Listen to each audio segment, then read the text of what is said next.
Hey, happy Thursday. Welcome to another edition of Talk the Talk JR. I'm here with Jessica Duncan, and it is a wonderful, wonderful day. I want to mention this Pat Tillman. You see him up here quite often. I went on a search for Pat Tillman, and I got this card, and it got sent to me, and I think I'm completed now. I've got a custom-made card on that side of Pat Tillman, so they got sent in. Appreciate that. Leave him up here.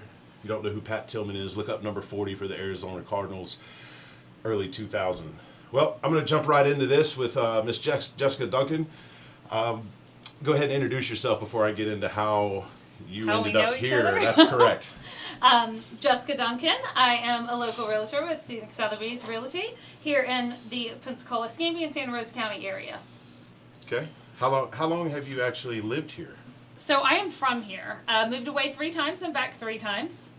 Something kept pulling me back. You drank the water? I drank the water. I did. The Kool-Aid. I couldn't get away from it. I love this town, and I'll be honest, I thought there was someplace better. The 3rd time we went to move back, I said, there's got to be someplace better. Let's see if we can find it. And my husband and I spent about 6 months trying to find someplace better. And with what we were looking for, we couldn't find a better place. So we came back here. But being from here, you always feel like you take it for granted. There's got to be someplace better, right? Especially growing up here. So we tried to find someplace better, and we couldn't. But all the times that we moved away, we still had property here. We even still had a boat here for a long time when we lived away. So we were back just about almost every weekend, every other weekend for a long time. Sure. We never really went far. Okay. Were you born, I feel like everybody that I've talked to that says they're originally from here, they're like, oh yeah, but I was born at the Old Baptist Hospital. Where were you born? So technically, my mom left here when she was pregnant with me. Okay. I think she was about 6 months, I don't know exactly. So I technically have a Texas Social Security number. I was born in Texas, in a Texas hospital in a place called Lufkin, Texas, outside of Houston.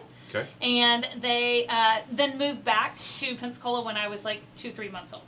So couldn't tell you anything about the town I was born in. I don't even know the name of the hospital I was born in. Okay, so you moved back to Pensacola proper, or Pensacola? No, they actually moved to Lillian, Alabama. Okay. So right on the Florida-Alabama line. Yeah. And back then, I don't know if you know what it was like over there then. We didn't have anything. The closest grocery store we had to go to was at the Circle, which was a Food World, and that was the corner of Mobile Highway and Navy Boulevard, and there used to be Circle Donuts there. Okay. It's like a big triangle. That was the closest grocery store. So we still lived in Pensacola. Actually started school in Pensacola. Okay. So I would definitely say we were right across the state line. We were in Pensacola every day. And then I even went to daycare in Pensacola. My mom worked at the base. Okay. Once I turned, I think I was about 5 or 6, we moved in across the state line into Pensacola. All right. So then you finished middle school, high school here? Mm-hmm. Yes. So I like to ask people that come on, because for me, I did, let's say, a job out of high school, Wendy's. Mm-hmm. What did you do out of high school? And we'll get to what you actually do now, but what did you do before that? So Was like there my anything? very first job? Oh Sure. yeah. So my very first, let's say W-2 paid job was at Subway when I was 15. Okay. Yeah. And I saved my first W-2 job because I actually started a little babysitting business beforehand, and had my grandmother pay for me to go to Baptist Hospital and get certified in infant and childhood CPR, and created a little flyer and advertised it around the neighborhood, and had my little box I brought with me with stuff to entertain the kids. And What was that book? What was that book series? The Babysitters Club? There What was that? one. My I sisters, didn't think, read read it that. though. I did not read it. You know, I was not a huge into the fantasy, and still this day, the only thing I have ever really I read is, I call it self-help, but anything that can help me improve, whether it's management, real estate, discipline, Sure. you know, things like that, and the Bible. Those are about the only things I read. I will read some certain style autobiographies or, you know, life stories if there's something I feel like I'm going to be able to learn and grow from it. Okay. So I want to ask just a funny tidbit. What was maybe your favorite or not favorite Subway sandwich? Oh gosh. So my not favorite sandwich to make or to eat? Either one. Oh gosh, the tuna fish. Oh, I hated making it. I hated it. It was awful. My favorite to eat was probably the meatball. Yeah? Yeah. And I cannot stand the smell of Subway now. Okay, well, so what about meeting your husband? Did you make him a sandwich? So yes, actually, I did not meet him there. Okay. But when we first met, he did come in there a couple times to see me, Okay. and I made him a sandwich. So you met him after high school, or? I was still in high school. Okay. So I remember I was 15 when I was working there. Okay. So we met somewhere around 14, 15 is when we met. We didn't start dating until about 2 months, 3 months, October. 4 months before my 17th birthday is when we started dating. Okay. So, but we knew each other. We had a lot of mutual friends. So we saw each other a lot, hung out a lot, and that's how we got to know each other, then eventually started dating. Okay. So, interesting enough, you brought up that you moved away 3 times and came back. Yeah. I'm going to bring up a story, and now remember, this is my story. Right. You can change it, but it's my story. Okay. Originally, when I moved here, this was the first person I seriously met, I know, before I ever moved here, because Miss Duncan just happened to be my real estate agent. I found her, I drew her name out of a hat. Again, my story, let me tell it. I drew her name out of a hat and called her up, and I said, hey, I'm moving and I want to buy a house. And she said, okay, not so many words, but okay. So we did an arrangement, and she went out looking for a house. We settled on one in Milton, and my wife drove down on a Friday, looked at that house, and then looked at a couple more to get a feel for the area. We went under contract, and when we thought everything was good, I put my house in Virginia up for sale. And that sold in 2 days. And then all of a sudden, what was it? It didn't appraise. The guy wouldn't replace the roof, but it was like 20 days in. Yeah. Or something like that. It was crazy. Well, it was, so if I remember correctly, it's been a while, but it wouldn't, the appraisal came back under value. And we know why the appraisal was undervalue was because he had the square footage wrong. And so he had advertised the house as 1 square footage, and it was a different square footage. And I could be wrong, but I want to say it was a for sale by owner. Yes. And so he didn't quite understand why that was a big deal. Right. And that wasn't going to work because you're not going to overpay for a house. Right. But when we did the comps, we did it based on the square footage that he had said it was. And so, yeah, we're like, this doesn't make sense. And then come to find out the roof didn't have a permit, and it Yes. wasn't. And then he's like, "I'm not putting a new roof on it," so the Yep. insurance company wouldn't do it. So we had to back out. But in lied the problem, like I didn't have a house in Yes. Virginia anymore. So my family had to then pack up and move, and they moved to Georgia, and here I am homeless with a job. And finally, we found. I saw this house that I live in now. And I called Jessica and I said, hey, what about this house? She said, that's not a real listing, or something of that nature. Then calls me back in 30 minutes and was like, well, yes, it is. Yes, it is. And I got a grainy video sent to me, some pictures, and I bought it. So I tell people I bought my house on the internet. And the reason I say that is because I never actually saw this house until, 10 days after it was closed on? I will say, though, So- you got a lot of videos. A I did. a lot of photos, and I think I did. my husband's really good at doing the video and explaining everything, and I think there was a lot of, we made sure you knew what you were getting. Sure. Does that make sense? Oh, it does. We were very clear.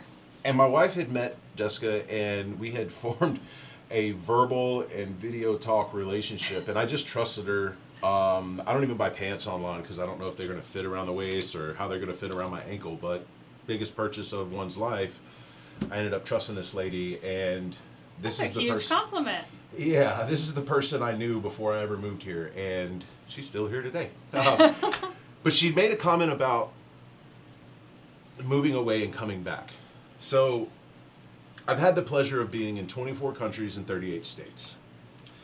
And my original plan was not to be here right now talking to you after I retired. It was never to stay here. So I understand. I too have drank the water. This is my home. This is my family's home. I love it here. Yeah. So I get what you're saying. It's hard. I mean, especially once you've been here and you've understood the community and experienced the community. To me, it's just, I can't find a better place for what's important to us. I know there's people say, I don't like the heat. I don't like the water. Doesn't matter to me. Fishing doesn't matter to me. That's fine. It's not for everyone. But there's for so much more than that. To me, there is too. But those were, Yeah. I'll tell you, the things that were really important to us that we looked for. So, and because we went all the way up and down the coast. We actually originally started all over the country. We quickly narrowed down to the Gulf Coast. Then we were like, okay, I don't like the water in Texas. I don't like the water in Louisiana. I don't like it in Mississippi. So we were back down to basically the Florida Gulf Coast. Okay. So we spent some time traveling in all these little cities and hitting them. And there's some beautiful places. I mean, I love St. George Island. I love Cape San Blas. I mean, a lot of places. I love some of the Crystal River area. Absolutely love it down there. But what we were looking for, I wanted the water and the ability to fish. That was very important to us. We also wanted a great international airport close to us. And we have one of the best airports in the Panhandle. I mean, you got to go to Jacksonville to get a better airport. Tallahassee's airport doesn't have the amount of direct flights that we do and the ease. I mean, it feels like you can get to Atlanta 3 times a day and back 3 times a day, and that's about it. So that was important to us. Quality of life versus cost of living was very important to us. So quality of life, how long am I going to have to sit in traffic? I love the Tampa area, but I didn't want to sit in traffic for 45 minutes to an hour each way every day. So, looking at that was important to us. All of those factors really played into it. Mm-hmm. And I wanted that community feel, and also had to be able to make a decent living. Again, St. George Island's great, but you just have to be independently wealthy to live there. There's no decent jobs around there. Right. So we settled back on Pensacola. So, and you said real estate agent, so Subway wasn't cutting it. No. And you just, meatball subs wasn't paying the bills, so No. What made you make the leap to real estate? Well, there was a lot in between there. Sure. Yeah. Do you want to talk about in between? Sure. And how you found that passion? I mean, that is sort of what happened. Well, let's get it. So, obviously, I had different jobs between Subway and my other jobs, but then I started, actually, when my husband proposed to me, I got offered a job at a jewelry store and went to work for K Jewelers, major jewelry franchise, and moved up into management with them within 3 months. So my career started very young. Meanwhile, I was also in college and still pursuing my education and working full-time as a manager. I bought my first house when I was 19. Real estate was always something I wanted to be a part of, so I started studying real estate at 18. It was never something I thought I'd do for a living or help others. It was just what I wanted to do for my own investment and my own retirement. Okay. So bought my first house at 19, remodeled it, and turned it into a rental. Moved out, got a lease signed, went and bought another house. And that just started. So how I ended up in real estate, it's what I did for fun. My degrees were in marketing and finance. Okay. So I understand the financing part. And I took every course that they offered in real estate for fun. If I could have got another degree in real estate, I would have. They didn't offer them back then except for a legal degree in real estate law. And I didn't want to go to law school. Had an opportunity for that. Did not want to do it. So I took everything I could about real estate, just kept studying real estate. Again, never thought I'd do that for a living. I was a business and marketing strategist for 14 years. So I worked for major media companies and advised their clients on business and marketing strategies. I normally work with a client anywhere from 3 to 6 months. Okay. Loved it, but it got to where I flew out Mondays, flew back Thursday or Friday. Didn't get to spend as much time as I liked here, had to travel too much, and there was just still this piece missing. Like, I was really good at what I did, and I thought I really liked it, but I just felt like in my heart something was missing. Sure. And so I came home one day and told Mike, I want to quit my job and go into real estate. And I thought he was going to tell me, there is no way, you have lost your mind. And instead he said, should have done it 10 years ago, how can I help? And so I started making a plan. Well, really, then I said, oh crap, I really got to do this. I was hoping he'd tell me no. But so I jumped right in, and it wasn't a great time to go into real estate. Everything was foreclosures and short sales, and every real estate agent and mortgage broker I knew was in bankruptcy. Was this 2008? It was 2014. Okay. Mm-hmm, yeah. So after that. Yeah, yeah. So I started out in short sales and foreclosures. I figured if I could make it then, I could make it anytime. Okay. So turned a hobby into your career. It was my passion. It was what I love. Well, I said Yeah. hobby, but yeah, Yeah. like what you were studying and just doing it as a passion. It turned it into your career. So what you said passion. So what makes it your passion? What do you think the key components of real estate or home ownership or land purchase is a passion for you? So, I mean, I think what it was when I was younger versus now is a little different. Sure. Now that I do it as a career for others. And I think, there's so much that a home brings. I think you have to start first of all with the fact that we go to work to make a living. We buy real estate to build wealth. And they're two total different things. Even if you're just buying your primary residence, you're building wealth, not someone else's wealth when you're renting, like when you're renting. And so that's how we get to that ultimate dream of being able to retire and live that nice life, is because we've got a house paid off, or we've moved that equity from property to property, and then been able to downsize after the kids leave and buy something cash, or things like that. To me, that building wealth is very important to create a great lifestyle in the future for us, and I get to help others do that. The other part of it is I understand that a home is security for most people. Your home, and that's why when people don't know where they're going to live, they get a little crazy. That's why people get emotional in real estate. It's because they're scared. I don't have my home. Where am I going to live? Home is security for many people, especially women. We're a lot more insecure in that way, but for some reason, those four walls make us feel good. I mean, what is a home? A home is a place you go to and you feel at ease, right? Sure. You're like, I can rest, I can rejuvenate myself. And so being a part of that and getting to help people have a home that they feel secure in is just something that I love to do.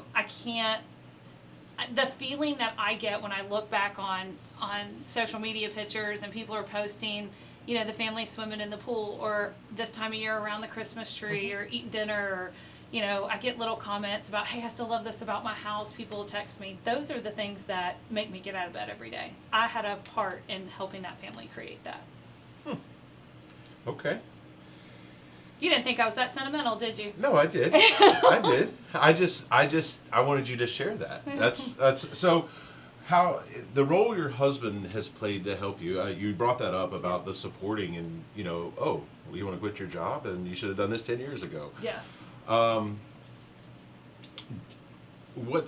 has he continued to help you? I mean, I don't know if that's the right word. Yeah. But. So, I mean, he's always been my biggest cheerleader. I will say that. I mean, since the time we got together, he never told me that I couldn't. I mean, we've started and sold several companies together. Anything I've ever wanted to pursue, he has supported me in. Sometimes I think he thinks I can do more than I can. I have to remind him. I'm not a superwoman. He's like, yes, you are. But no, he's always been just this huge supporter in anything I ever wanted to do. And then in 2019, after much convincing for many years, I talked him into selling his company and joining me in real estate. So now we're actually partners in the business. And we sort of divide and conquer. So we have two very different skill sets. We're very, very different in personality and skills. And so he focuses more on the construction side and dealing with the home inspection and any type of contractors we have to deal with, and going over the home inspection with the client to make sure they understand it. Okay. And then he also deals with showing the clients the houses a lot. So clients love that because they're like, hey, can we take this wall out?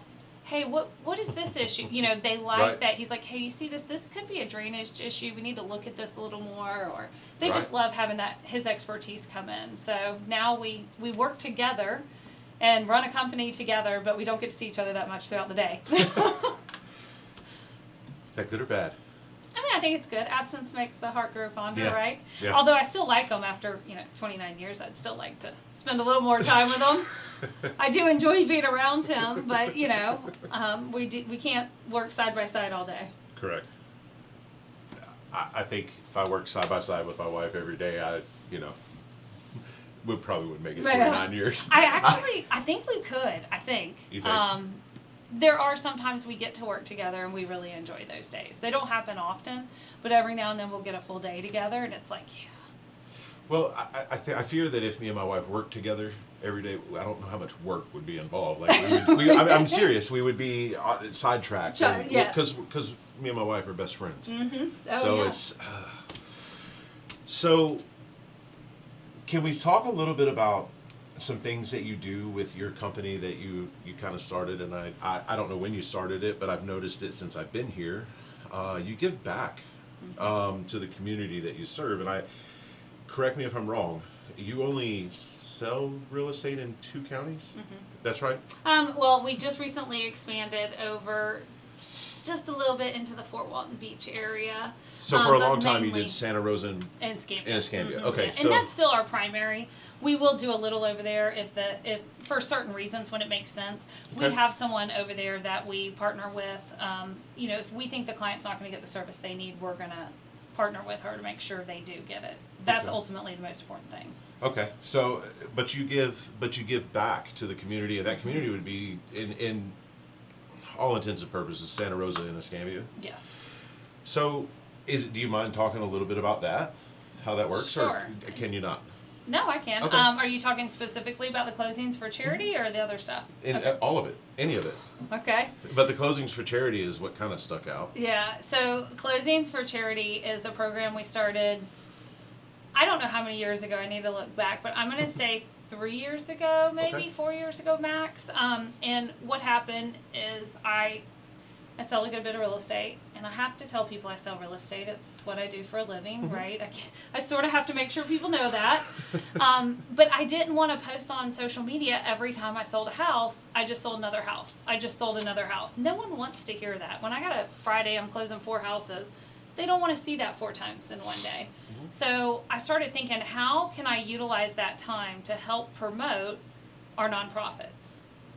And so what I came up with is I would donate from every single closing to a local nonprofit that keeps the money local, and the clients get to choose which one. So it fills multiple purposes. When I post on social media, instead of posting, I just closed another house, Mm-hmm. I'm promoting a nonprofit. I'm giving them exposure, and I'm also hopefully getting them more donors and volunteers, as well as I'm having the conversations with my customers when they have to pick out the nonprofit about these nonprofits and what they do in the community. And many a times my customers will go, can I match that? I'm like, absolutely. Or they say, I really want to get involved in that. That's something that's passionate for me. Right. And I can connect them with the people they need to get connected to. I love that. Yeah. That's pretty good. So, and there is something, and I know this is going to be selfish. Okay. But I'm going to say this, and I probably should have asked this first, but I'm going to say it. Every year you do a dinner, and A thankful party. yeah, a thankful party. And I'm bringing it up because of the shrimp. Uh-huh. Where do you find shrimp the size of my palm? Like, that's what I want to know. Like, So you too can get them. So those actually come from Joe Patty's. Oh, okay. They are Royal Reds. Yeah. And I order them through them. I actually used to have a local fisher, a local shrimper, I should say, who would get them for me. I'd place the order, and he would go shrimp the night before, and I would meet him that morning at the dock to pick up my shrimp. Loved that. Unfortunately, about 4 or 5 years ago, the shrimping regulations changed. And the cost to re-outfit a lot of the boats put a lot of our shrimpers out of business here. So I had to start going to good old Joe Patty's, but they have the Royal Reds, which are great and huge. Yes. But do you know why I do shrimp? I don't. So my grandfather owned a shrimp boat, and the best part, it was one he built, and now he had a full-time job as well. That was what he did on the side for extra money and what he loved to do. And I spent a lot of my childhood on the boat with him, and I absolutely loved it. I would pretend to be sick so I could go on the boat with Papa that day. And we'd go out the day shrimping season opened. We'd be out there all night waiting to drop our nets. And I just absolutely loved it and had so many great memories of it. And I want to stay true to who I am. And so I think that party is true to who I am. We cook it ourselves. We don't cater it. Yeah. And that's because to me food is love, and when you feed people you're showing them love, and it is the thankful party. I want to thank everyone for their trust and support. So that's the whole reasoning behind it. At some point we're probably going to have to cater it, but I'm hoping we don't ever have to. Don't do it next year, because now I care more about eating shrimp. I know. Like, Yeah. so where was your granddad's shrimp boat? Here. Oh, here. well, that's in Alabama. Yeah, but yeah. that's way more interesting. Yeah, he had a shrimp boat that he built himself, a wooden boat, and we had compartments in the bottom. This was really cool. So there was different compartments, wooden boat, so the bottom's not slick. There's like squares sticking up, so when you walk, you had to step over. Sure. Right? And then the trough was in the center where you drop the net, and we would stand there, and the way you sorted was crab, stingray, this size shrimp, and you just throw to a bin, or to the squares in the floor, basically. Okay. So you had to watch where you're walking, too, because you don't want to step in the crab one, or the stingray one. Sure. Yeah. Wow, that's interesting. Mm-hmm. Did he fish the bay or the ocean? No, Like the bay. The bay? Okay. Yeah. Mm-hmm. Huh. Yeah. Oh, that's pretty... Okay. And it comes in handy. I'll tell you, it's funny when I'm talking to clients about waterfront, I always tell them, I know the waterways here better than the streets. Like, I can tell you how to get somewhere, but sometimes someone will say a road name, and I'm like, hang on, that's near that bayou, or, but I can tell you the waterways even better. I know my way around them very, very well. I grew up on them. Yeah, that's... So, that is interesting, and you threw me off, because I was going to ask about Impact 100 next, but now I kind of want to go into the... But anyway, okay, so tell me a little bit about Impact 100, if you don't mind. Sure. Because you are a member, correct? Oh, yes. Yeah. Will always be a member. Was on the board for 5 years. Always a member. When you're on the board of Impact, you are always going to be a member of Impact, and I think always have a place in your heart for it. It is an amazing organization. So the basic goal is... women coming together through collective giving, trying to make a major impact in our community. Okay. So I can give one person $1,000 or one organization $1,000 for the year. They can only do so much of that. But as a whole, when we come together and give them a check for $100,000, they can achieve so much more and really make an impact. And so that is the philosophy that Impact was built on. And so we have, we're actually the largest in the world here in Pensacola.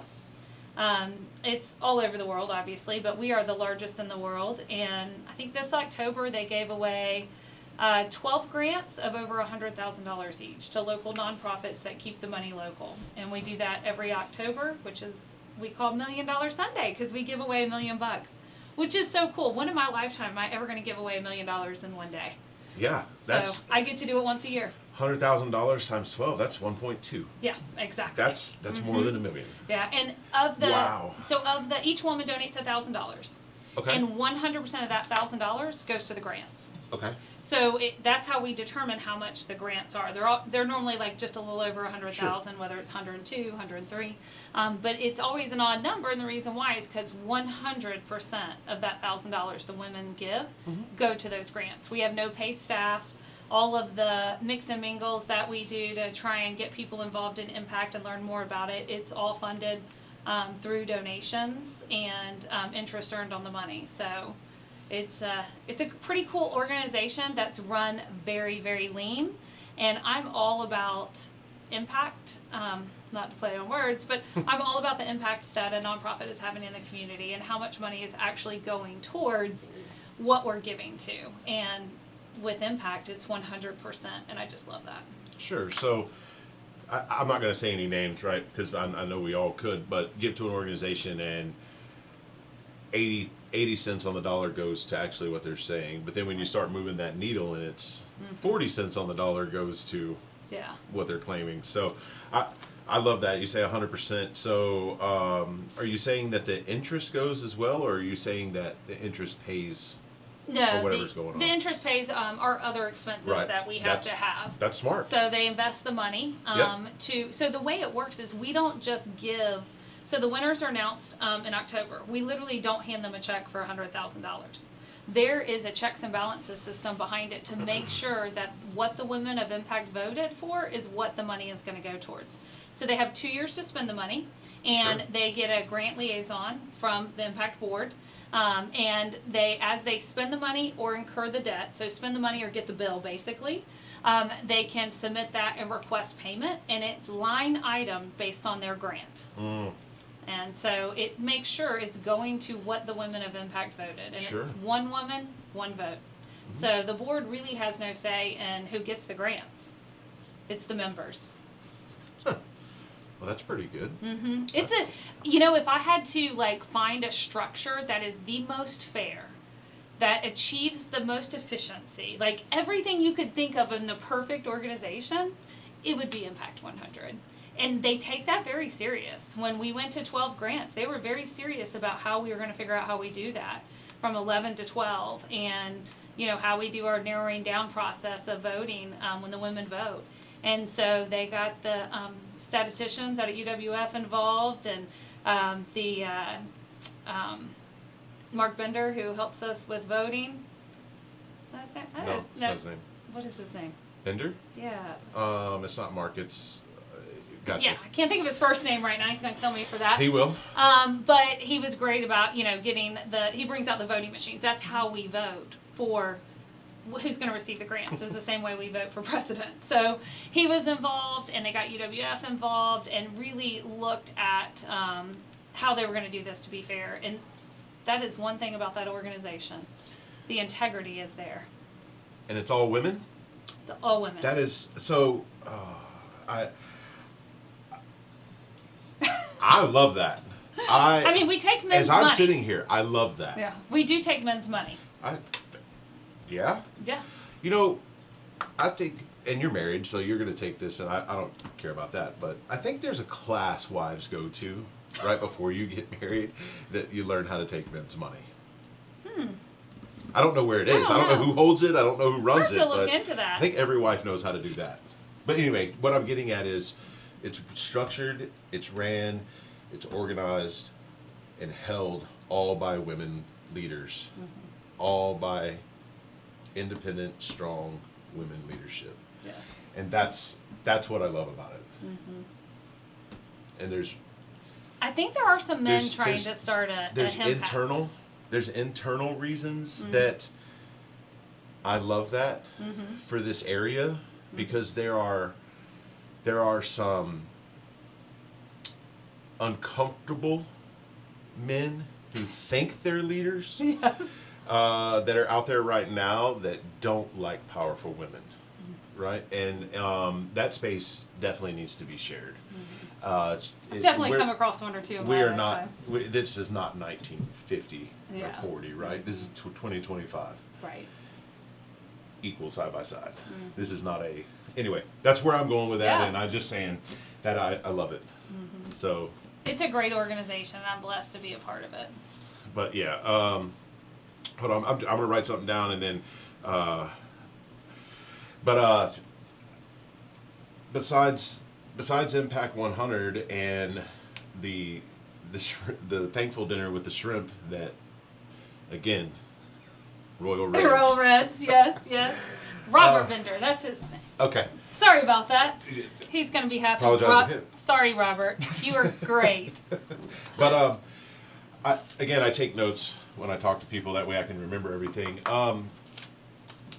So, selling homes. How was getting towards the end of 2025? How was this year? Because I know it kind of riding a wave around here. It was, and I've done a couple different deep dives on this on my podcast, where I dig in really deep on it, because it's not as general as people say. Well, how's the market? Well, which market? You're talking about buying, you're talking about selling. What zip code are you talking about? Right. You're talking about single family houses. You're talking about condos. like it's all up in the air, when you just say, how's the market? Well, I'm talking about timeshares. Right. No, not I know really. nothing about them. Please don't buy one. I'm just kidding. Yeah. I wanted to laugh, but Yeah. So it just depends on what market you're considering. Yeah. I will say, just to wrap it up in the best synopsis I could quickly, right now where we're at, 2024, we're down in transactions over the previous years. Some people think the market is doing awful. It is not. Is it slower than 2020, 2021, and 2022? Yes. There is still real estate being done, though. Mm-hmm. As far as what's moving faster than others, there are certain zip codes that are definitely moving faster. I will say so our average price point here is $365,000. Okay.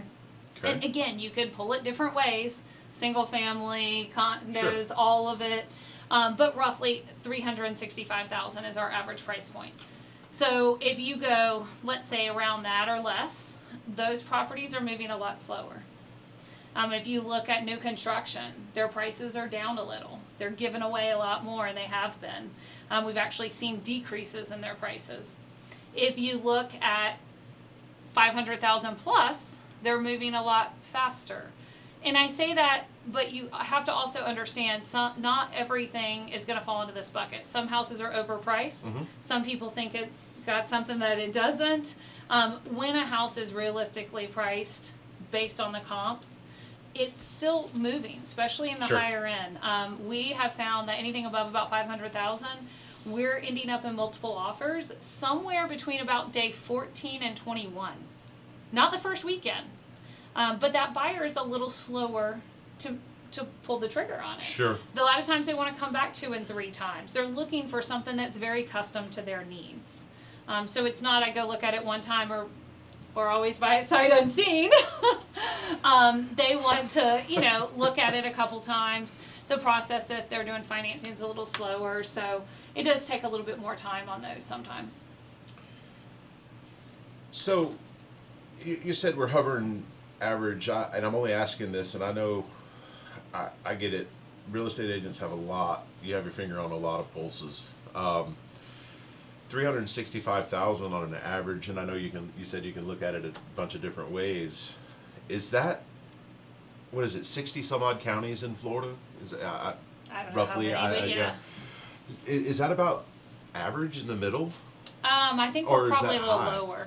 That's lower? Mm-hmm. And I haven't pulled that stat, so that is totally me guessing. Sure. But, obviously in your bigger cities, it's way higher. Sure. We're actually still one of the most affordable beach towns. Okay. So, again, you got to look for balance as right. well. You could go find something a whole lot cheaper that's really far away from stores and... being able to make a living and what are you trying to say? Well, no, not you, but I'm talking about being closer to the water, or we're still very affordable. I think we hear a lot of talk about the price of housing's got to come down and the price of housing's got to come down. I think ultimately though, what have we been doing? We've been increasing the minimum wage. So you increase the minimum wage, you increase the cost of that meal at the drive-through, which increases their cost to pay the employees as well, and everything goes up, right? Mm-hmm. So we can't just look at what it costs today versus, my first house cost $77,500. Mm-hmm. I would love to be able to buy more investment properties at that price now. But the cost of living isn't that, and the pay isn't the same as that either. Because things have been adjusted. Now, I'm not going to say it's 100% adjusted how it should, but I think we have to look at all of that across the board instead of just one piece of that. Sure. Yeah. I'm with you. I'm a huge proponent that if I take a chance and open, and I love using McDonald's as a barometer here because everyone knows McDonald's, mm-hmm. and B, because they have every ingredient known to man to put on a hamburger. And right. The reason I say that is if it's middle of December and you're in Minnesota and go to McDonald's, you can still get a tomato. Right? So they have to have it trucked from somewhere. But if I was a McDonald's owner and I took the risk to open that business and then to sell that product, and now I'm being forced to pay whatever the minimum wage may be, yes, I'm going to go get a kiosk because that kiosk isn't going to require an hourly pay. But I still have to pay somebody. So, but to get that tomato trucked in, to get that lettuce, to get the cheese, to get the onion, why should I take the hit at the end of the year when I'm used to making, and I'm using numbers, don't take this as whatever, but if I'm used to pocketing the $1 million a year because I took the risk and the opportunity and took that chance, why should I now only pocket $750,000 because I'm being told that I have to make the changes and make the pay, and I have to pay more for these tomatoes, whatever, right? So I think the easier way to So put it, though, I'm going to raise the price of that burger. But I think the easier way to put it, where people would truly understand, is because a lot of times people think, well, they're just making millions, so who cares if they make less, right? But for their when a business owner goes to invest in a business or open a business, there is a certain return on investment they're expecting to make. Yeah. And the more risky, normally the higher that return on investment is. And there's a threshold. And at some point, that investment is no longer worth the return, and they're going to shut it down and go invest someplace else. That's right. And so the only option is to increase the price or shut it down. Yeah. So, Well, because they have to pay for the marketing and pay for the labels and all that. So I wasn't going to go so far into that, but yeah, but you're right. But they're not going to lose money to pay the 13 or whatever it is, 16 an hour or whatever it's going to be. But they're going to get innovative and creative. And now I don't even know. So I'm not a big McDonald's eater. I like to cook. I like good food. But I did stop in one and wanted to get a coffee actually a couple months ago, and I couldn't order from a person. Yeah, because it's all that kiosk. Yeah. Yeah. Don't ask me how. I don't either. I was like, I don't understand. I can't talk to a person. And the reason why is because I needed to ask what was in their stuff. I didn't go through the drive-thru for a reason because I'd never ordered a coffee at McDonald's before. I wanted to know what was in it. Crazy me, huh? Yeah. But, and that's just another sign of times changing. Mm-hmm. Yeah, I don't know. I still think people will, certain services, there's certain things you have to have, food, whatever, but there are certain services that people will still pay for that guidance and that relationship. And that's why some people think real estate is going to go to a online, no need for real estate agent. I don't think that will ever happen as long as I keep providing value to my clients. No, I wouldn't agree with that statement at all. Like, who would have sent me videos and photos, and who would I have called every other day? Yeah. Like, I'm being honest. Yeah. Like, that's a true statement. Who would have picked my wife up in a mobile office and took her to the houses? Yeah, that's something to think about, I guess. Because I don't see how, everybody wants something right now. There's no, we can wait and we can get it, we can save, we can do that. That doesn't exist anymore. So how do you feed the appetite? Right. I don't think you can get rid of real estate agents. I don't think. Next thing you're gonna do is you're gonna put a lawyer on a tablet. Right. Well, is there I think an app they for already that? have that. Yeah, I think they do. I think some people try and use chat. I don't know if I would use chat for that. Yeah, I don't think so either. Like, if I'm going to trial, I need a lawyer. Yeah. So, is there anything that you would like to tell anybody watching that maybe doesn't watch your podcast that watches mine? No? I mean, you're open for business? Yeah, I'm open for business. We would love to help anyone who would like help in real estate, whether they're looking to buy, sell, or invest. And if you want to get to know me a little bit more and my philosophies on things, of course, you can listen to my podcast. It is not about buying or selling, which a lot of people think. It's called Jessica Duncan's Just My Opinion, and it is that. It is just my opinion, and it's about adulting made simple. It's all the stuff in life that no one teaches you about, how to deal with insurance companies, how to pick the right contractor. This Friday, we're recording about taxes and how the big beautiful bill will affect people, and then we're going to go into some bonus depreciation as well and how investors can use that. So everything from the individual household all the way down to the investor, but whether you're a homeowner now or plan to be a homeowner in the future, there's something on the podcast for you. That's really what it's targeted towards. And you said it was titled what? Jessica Duncan's Just My Opinion. Just your opinion. Well, adulting made simple. I tell you what, I went to 12 years of history class. Did they teach you how to deal with insurance companies? Absolutely not. How to, no. pick a good contractor, or how to, did they teach you about property taxes? I think I went to 6 months of economics for that, and I Yeah. didn't get nothing. Yeah. So no, you're right. I was kind of leaning towards that. Is you go to school for so long, and no, you don't use any of that, but you No. use everything else. Yes. Yeah, that's And then amazing. we talk about some fun stuff too. Like I just recorded one about systems for your house. How to create systems in your house to help run your house and make it a lot easier. That Okay. are super simple. I'm not talking about, some crazy spreadsheet with 20 things to do. Just how to keep it simple. Did one on how your house can help you with mental health. Different things you can do in your home just to help with our own mental health and relaxation and having some downtime, and because we're in a really busy world nowadays, and we have to have that place and peace that we can find. That's right. What, before we wrap it up, what advice would you give myself and those watching that maybe would help us through the rest of my days? Maybe you've learned, because we're all different. So what could you give me? Unrelated to real estate, just overall life advice.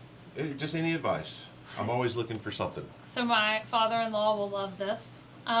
It's advice he gave me when I was probably, 19, 20 years old. And I didn't understand it then as much as I do now. Okay.